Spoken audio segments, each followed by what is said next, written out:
point, we're going to move over to our second speaker, who will tell us a little bit about mining. Schistosomiasis, small molecule metabolites using headspace SPME GC-MS with AMDIS and Metab R, and multivariate statistical analysis. This is specifically a case of the Okavango Delta, Botswana. So I'm going to ask Sedireng Ndolo from the University of Botswana to please share the presentation, and you're welcome then to present. Okay, thank you. I hope my slide is visible. Yes, it is. Just before you continue, I'm going to remind the COD members who are part of the delegates or part of the participants, just to continue with the evaluation of our speakers as well. Thank you. Okay. All right, thank you. Greetings to all participants. Like she mentioned, my name is Sedireng Ndolo. I'm currently doing my PhD in the University of Botswana, and my study is in mining of schistosomiasis, small molecule metabolite. We are using here the headspace, solid phase microextraction, gas chromatography, mass spec. And in the processing of that data, we will be using the AMDIS and then Metab R, and the large data sets that we might get or we are getting here, we will use the multivariate statistical analysis. And then the intention, like the title says here, is to mine the schistosomiasis, which is commonly known as bilharzia, metabolites that can be used for diagnosis purposes. And here is my outline on that, which I will talk to. The background, the transmission, and all those. I think we can look at those as we continue. Schistosomiasis is among the international neglected tropical diseases, known usually as NTDs in abbreviation, with an estimated 85% of the 250 million population of the world affected living here in Africa. Schistosomiasis, like I said, it's a parasitic one. Parasitic disease caused by blood fluke trematodes of the genus Schistosoma, phylum Platyhelminths. Neglected tropical diseases of poverty, stricken and marginalized people in rural areas. I've talked there to the 85%, which here points specifically or to a much extent to the poverty stricken, like I just mentioned, and marginalized group of people. Now, on the 28th of this of January this year, 2021, the World Health Organization came up with a new roadmap regarding the neglected tropical diseases, with the intention of ending neglected tropical disease or NTDs in 2030. It's called the 2021-2030 roadmap. And the most attractive part of the work that they intend to do about this is the pragmatic action, moving from measuring process to measuring impact. They talk about intensifying cross-cutting approaches, that is combining efforts and partners, going horizontal cross-cutting this time. And one important thing that was of interest, more especially specific to my work, was the innovation and research, where they stress, among other critical areas, the diagnostic that is supposed to be accessible to low resource settings and appropriate for disease program targets. That is, talk about control, elimination, and surveillance. Now, here I'm bringing in a picture that shows the life cycle of schistosomiasis. That is on the right, but on the left, I'm bringing in the situation at hand.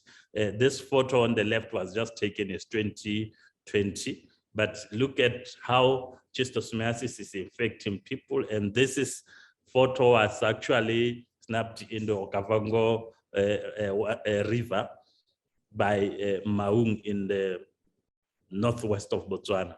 Now, This life cycle shows how the parasite continues its life cycle through the host here being a human being or a man, and then the other host there being the snail. So it all shows those which I think we can go through. But the most important thing here about this research is a prediction that was made in 2008 by a study of which they mentioned that schistosomiasis mansoni epidemic is likely to surface around 2024, 2025 due to high water inflow, the inundation of the Okavango Delta. Now, this prediction in 2020, like it said, it materialized because the Okavango Delta experienced the highest flood table recording of 5 years, which is usually recorded in Namibia in Rundu, just by the border before the Okavango gets into Botswana. Now, despite the celebration for the Botswana tourism sector, because when the Okavango is flooding, it is a plus for the tourism sector. It brings a serious threat to the Botswana public health system. Now, that's the place that I'm talking about. When we talk about the Okavango, that's the place. And I want you to take note of the panhandle, which is starting from the Mohembo there, Kakao, Skondomoro, and Ngarange, as I will refer to those places as I continue. This is the Okavango Delta, and you can see it in the lower left map of Botswana where it is located. Diagnosis of schistosomiasis. It's one of the important things that this study is about. Is that the available diagnosis currently used as the golden standard is the CAT and urine microscopy. This is the one which is common, more especially in African countries. And in Botswana, it has been the most used technique for diagnosis of schistosomiasis. And well, it is one of the best when you are working in endemic areas because of its ease to use. But we have seen a work that has been done with DNA diagnosis, though we have the issues of laborious electrophoresis techniques. And then PCR has shown quite some improvement in detection capacity with detection of parasites or schistosomiasis specifically. But here I want to present the new or robust and more accurate technique or diagnosis technique capable of multi-parametric metabolic readout that could elucidate the parasite activity. The urine samples we collected were from the primary school going children in the Okavango Delta in Botswana. This was done from 20 to 29 January, and participants were randomly selected from class registration lists of children from grade 3 to 7 age between the 6 and 12 years. This was following a parental consent that was obtained. Now, I present here a preliminary study which was done prior to the metabolomic, where we took our samples and we used the golden standard, which is the urine test for the schistosomiasis, and then we followed up the urine microscopy was followed up by polymerase chain reaction, which is PCR. And I think you can see that which we're talking when we say the limitations associated with urine microscopy.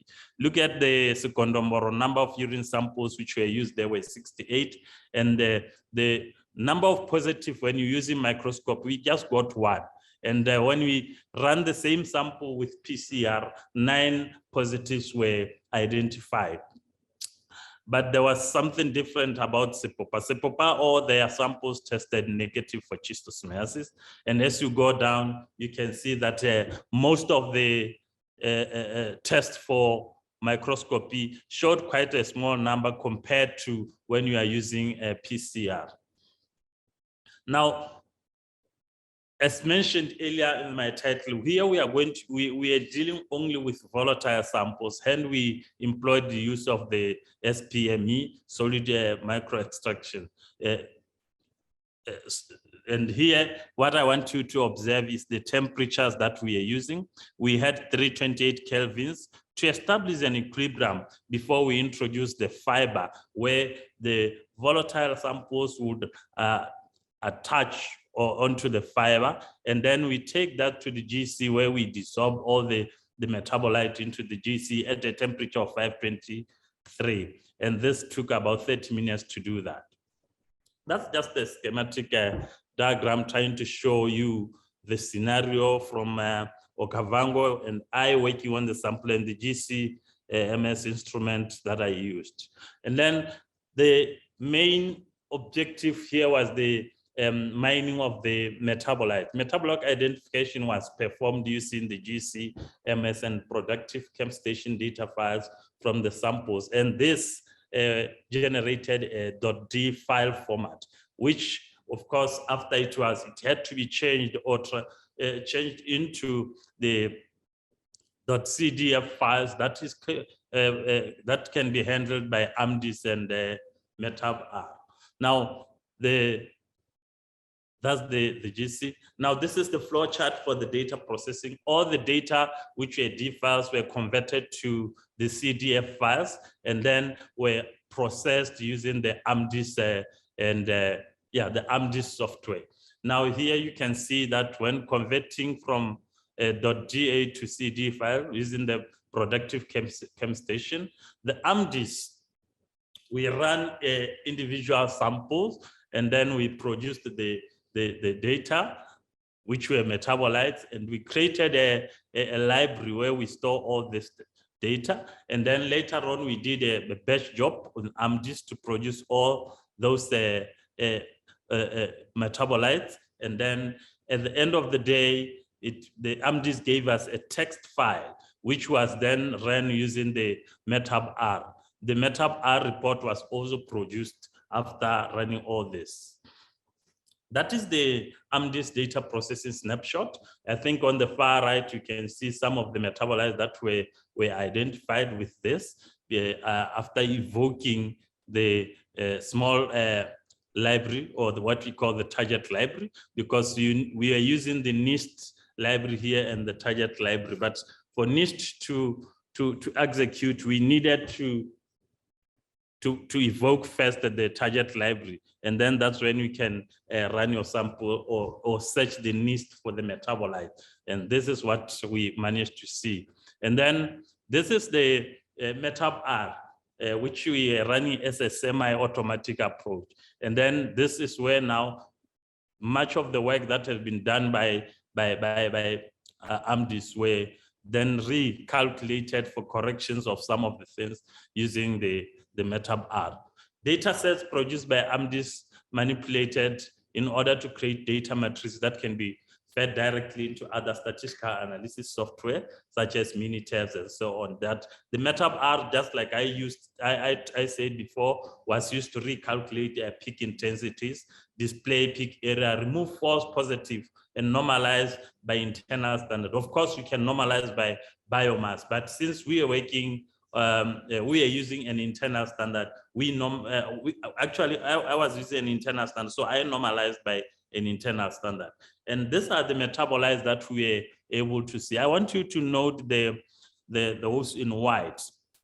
All those metabolites in white are actually metabolites that were identified for all the positive samples. And then the metabolite that is on purple, p-cresol and tetra-contain that we see, they all appeared on both negative samples and and are actually positive sample, whereas the ethanol 2-bromo-1,2-diphenyl appeared only for the negative sample. But then we have the retention times there, the qualitative ion, and then the validation ion to that, and then the amount. Oh, my net match factor, even if I see it's not coming out clear, I don't know why. And then the semi-quantitative parameters that validate the qualitative usefulness of data extracted from sample are critical. Henceforth, retention time, net match factor, and amount expressed in percentages. Quantitative ion and its validation ions were shown in table 1 above here.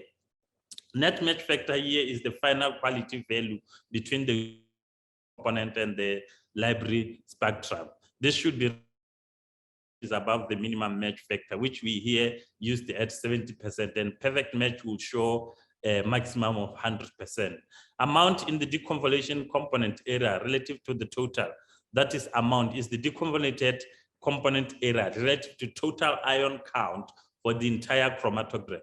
These AMDIS parameters were recalculated using Metab R, and the most important metabolite analyzed using the MINITAB regression to express the metabolic association for schistosomiasis. The quantitative ion and 2 validation ion from the raw data for each sample, and then QI in mass to charge value, or is mass to charge value or total ion chrom used for determining the component peak shape, while the validation ion are defined as the 2 most abundant ions in the compound mass spectrum. Oh, come on. My slide is a bit, okay, frozen. A second, my slide is frozen. I don't know why. Come on, right. Thank you. And then we use the partial least squares here to try to establish the correlations, but the partial least square is a supervised analytical technique that helped us find the multidimensional directions in the X space and then display them in the Y space. This technique usually is known to be used along with a PCR, which is a principal component analysis, but depending on what you want, here we took to the PLS in an effort to find fundamental relations between the sample and the metabolites. Like I said, the aim was finding the multidimensional direction in the X space, and that can explain the maximum multidimensional variance in multidimensional variance direction in the Y space. This is preceded by dimensional reduction, which uses a small number of linear combination to reveal the summarized variables associated between the 2 feature types. Hence, sample variables were easily predicted from a large set of metabolite variables through this multi-dimensional reduction technique. The positive respondent model employed used 3 components, which are the p-value of less than 0.01, and the metabolite predictors carried a variance of 63.7%. Hence, this authenticated the validity of the model.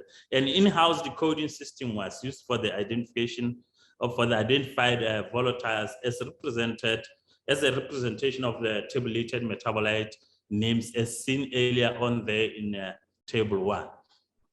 Now, these were the metabolites that were found from the positive schistosomiasis sample. I think on the left, you can see there the score plot and the loading plot. The score plot there pointing to the sampling or the sample areas. You can see 1 to 3, it meant it was sampled from Mohembo. As I mentioned earlier when I showed the map for the Okavango Delta, those areas are along that area in the Okavango. Mohembo, which is sample 1 to 3, 4 to 5, it was Ngarange, and then 6 to 7, Sukondomboro, and 8 to 10 was Tsakau. And then on the left, you have the codes, but next to the scorecard, you have the loading plot, which now is showing the metabolite. And I've used the coding and names on the far right to try and explain those codes that I've used for the metabolite. But I think when we look at this, we can see an association. I think if you look at the score plot, you have a Mohembo point at around on the far left, number 2 there, which I think is associated with those metabolites like where I've used it, coded it at CHA, which is cyclohexylamine. We still have the DA there also, the decyl acrylate, and the N-cyclohexylurea. And then if you look down, though, you can see that we also have the other metabolites there. And then we have the p-cresol up there that is visible. What is going on? Excellent. Now here, I think one thing that you can also get is for the samples that were negative. I think we observed that on the previous slide, you have our compounds kind of clustered on one area. And then this is different with the positives here. One thing that we can conclude maybe on this one is that any sample, or I mean, any metabolite you take here, you can reach the same conclusion. And that's the most interesting part of this. But with this one, you can not conclude on any of this to say, you cannot conclude or reach a similar conclusion when you look at these different metabolites for the negatives. But here, I try to bring all the metabolites together, combine the positive and the negative. But still, I think you can still see the association that we get from there. From 11 to 13 this time, we are talking about the SPOPA, which initially I showed was negative samples, both for microscopy and PCR. And you can see them now here, which are standing out from the other. You can see in your score plot, the 12, 13s there up there, which actually show the SPOPA samples. I tried to put on this a 3D view to actually see if at all this scatter plot does not necessarily show the same thing. But if you look, I think you need to have a special way of looking at this 3D. If you look from the top, you'd see that these places are actually on opposite side. 1, 2, 3 for here, you can see it on the other side, but if you look from the bottom of this graph, you will see that they are not actually on the same place. But when I come here, I also try to put a 3D view to see the places where we sampled from. I think when you look at this, you can see that you have the 1, 2, 3, which is Mohembo, kind of lying together at the bottom there. And this places keeps on, or sampling areas keeps on going up until you reach the 11, 12, 13, which is the SPOPA, which are aligned at the top there. Mr. Ndolo, I'm just, okay. I just wanted to remind you that we are a few minutes over time. Thank you. Like I mentioned, the aim of this was to find a diagnostic or mine for metabolites that can be used for diagnosis and surveillance of infectious disease in resource-poor settings. Indeed, we have managed to mine a few metabolites, of course, which still need a lot of confirmation to be used. And then the main question is, how impactful will this to be discovered? And our intention is to use innovative technology, where we use biosensor technology to try and come up with to incorporate this metabolite into biosensors for smartphone usage that can be used in the rural areas. We are anticipating that when you use this, it will be a cheaper approach, though the process might be expensive when you start it in the lab. Once this can be incorporated, it will be user-friendly and non-discriminative, even for the illiterate rural communities.